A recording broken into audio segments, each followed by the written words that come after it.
Hi there! Welcome to What is Islam Academy. Let's learn about Islam together. Let me ask you something. If a person invents a comforting lie because reality feels harsh, does that make every comforting idea automatically false?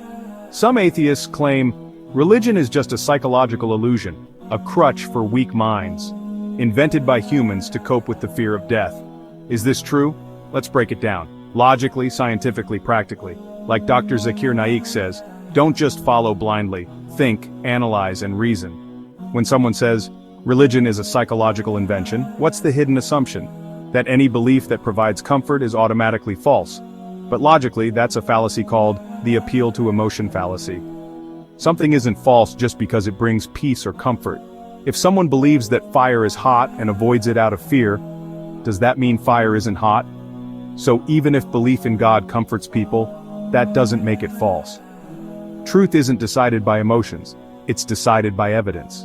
Let's push this line of reasoning to its logical conclusion. The argument that belief in God is merely a psychological crutch, a form of wish fulfillment to cope with the fear of death and meaninglessness, is a common one. It was famously articulated by thinkers like Sigmund Freud.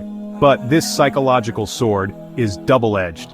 If we're going to psychoanalyze the believer, let's be consistent and apply the same scrutiny to the non-believer. Could atheism, the belief that there is no God, also be a product of wishful thinking? Could it be a psychological escape mechanism?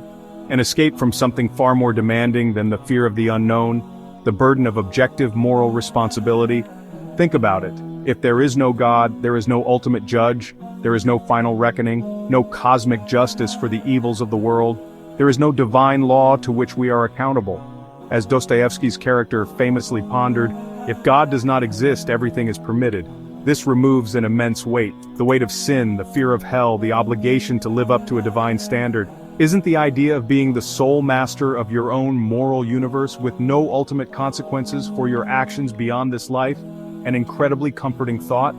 For some, the idea of a universe without a divine judge is not a terrifying void, but a liberating playground. It offers a profound sense of relief. So, using the exact same logic leveled against theists, one could argue that atheism is a convenient psychological illusion. It's a self-serving belief adopted not because of evidence, but to escape feelings of guilt and the anxiety of divine judgment. It's a way to rationalize a life lived without reference to a higher moral authority. But here's the crucial point that dismantles the entire argument. This entire line of reasoning, whether aimed at theism or atheism, commits a classic logical error: the genetic fallacy. This fallacy is when you dismiss a belief by attacking its origin or the motives of the believer, rather than addressing the actual evidence or reasons for the belief itself. For example, a scientist might be motivated by greed to find a cure for a disease, but that doesn't make the cure ineffective. The truth of the cure is independent of the scientist's motives. Let's take the gravity example. Your belief in gravity might be reinforced by a primal fear of falling from a great height, but does your fear create gravity? Of course not. Gravity is an objective fact of the universe, and your fear is simply a rational response to that fact. In the same way, a person's desire for God to exist or not exist has absolutely no bearing on whether God actually exists. The cause of a belief is a question for psychology. The truth of a belief is a question for philosophy, history, and evidence. We must never confuse the two. Science tells us humans are wired for belief. Our minds are extraordinary pattern-seeking machines, a trait explored in the fascinating field of cognitive science of religion. It shows that our brains are naturally inclined to see purpose, agency, and design. A key concept is the hyperactive agency detection device, or HAD. This is our tendency to assume an intelligent agent is the cause of events. For our ancestors, assuming a rustle in the grass was a predator, not just the wind, was a life-saving bet. This survival mechanism also makes us prone to seeing a guiding hand behind a sunset or the origin of life. We are primed to look for a who behind the what. This inclination is so fundamental it appears before any cultural teaching. Studies show that even children raised in secular homes intuitively believe in a creator. When asked where natural things like trees and mountains came from, they default to the idea that they were made by someone for a purpose. They are, in a sense, natural-born theists. So, the crucial question becomes, is this deep-seated universal intuition a bug or a feature? Is it merely a cognitive byproduct, an evolutionary accident, A ghost in the machine left over from our primitive past, causing us to see purpose where there is only random chance? Or could it be a feature? What if this wiring isn't a glitch but a reception system designed to perceive a reality beyond the material? If we're wired to believe, perhaps it's because God actually exists. In this view, our spiritual intuition is a fundamental instinct, as real as hunger or thirst. It's a compass needle consistently pointing toward a magnetic north that we can't see but can profoundly sense. This idea was powerfully articulated by the writer C.S. Lewis. He said, "Creatures are not born with desires unless satisfaction exists. A baby feels hunger. There is such a thing as food. Man feels thirst. There is such a thing as water." Lewis's point is that our innate universal desires all have real fulfillments. He then asks us to consider our deepest longing, the desire for a perfect, transcendent joy that nothing in this world can satisfy. So when man feels a longing for eternity, Lewis suggests this isn't a sign our desires are absurd. It's the most reliable sign we have that there is such a thing as eternal life, and that we were made for another world. If religion were only about comfort, why would it come with difficult duties? Fasting, prayer, sacrifice, modesty, charity, honesty under pressure. Do these sound like inventions of weak people trying to avoid reality? True religion challenges you. Islam doesn't say, live however you want. It says, discipline yourself, follow truth, be accountable. People leave religion not because it's easy, but because it demands commitment, change, and moral courage. Would a psychologically invented idea call you to make sacrifices? Across all cultures and civilizations, humans naturally believe in a higher power. From the African tribes to the Native Americans to the ancient Chinese, religious belief is universal. Are all these billions of people just delusional? Or is this a reflection of something deeply true in human nature? Atheism is the exception, not the rule. Even in modern secular countries, belief in God or spirituality keeps rising, because science explains the how, but only religion dares to answer the why. Why are we here? What's our purpose? What happens after death? No technology can replace those questions. So, after our journey, we return to the central question: is religion just a psychological illusion, a comforting story we tell ourselves to cope with a cold, meaningless universe?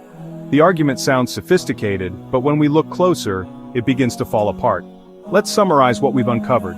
First, the fact that faith provides comfort doesn't make it false.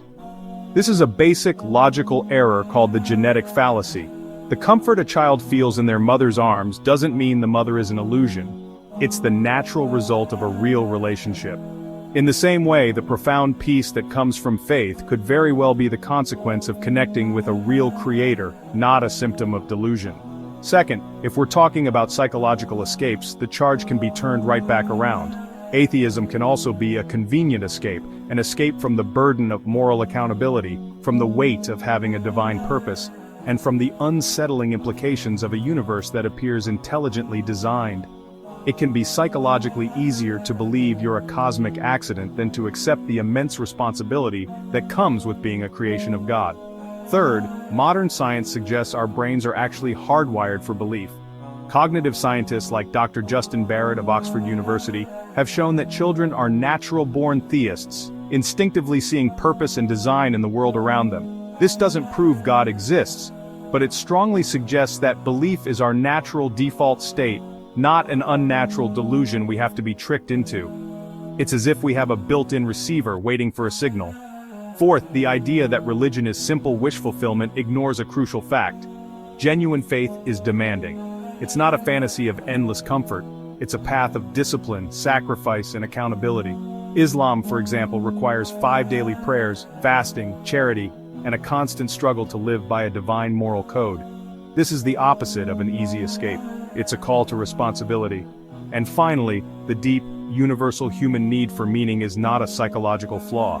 As psychiatrist Viktor Frankl argued, the search for meaning is the primary motivational force in human beings. To dismiss this fundamental drive as a delusion is to dismiss a core part of our humanity. This universal yearning points not to a collective fantasy, but towards an objective source of meaning that can truly satisfy it. This is why Islam isn't a fantasy. It's a comprehensive way of life rooted in verifiable truth, rigorous logic, and ultimate purpose. Its truth is grounded in the miraculous preservation of the Quran. Its logic is built on powerful rational arguments for a creator, and its purpose provides a clear, coherent answer to life's biggest questions. It is in this context of truth and purpose that we find genuine peace, and Allah confirms this in the Quran. Indeed, in the remembrance of Allah do hearts find peace. Surah Ar-Ra'd 13:28. This peace, this, isn't a fleeting emotion or a psychological trick. It's the deep, settled tranquility of a mind that has found its anchor in reality. It's the quiet confidence of a compass needle that has finally found its true north. This peace isn't an illusion. It's a sign that you've aligned yourself with the truth of existence. So don't fall for the real illusion. The idea that your deepest intuition for meaning and purpose is a lie. Ask the tough questions. Think critically about the evidence. Explore the claims for yourself. And you will discover not an escape from reality, but a profound connection to it. A faith built not on wishful thinking, but on solid ground. A faith that satisfies both the rigorous demands of the mind and the deepest longings of the soul.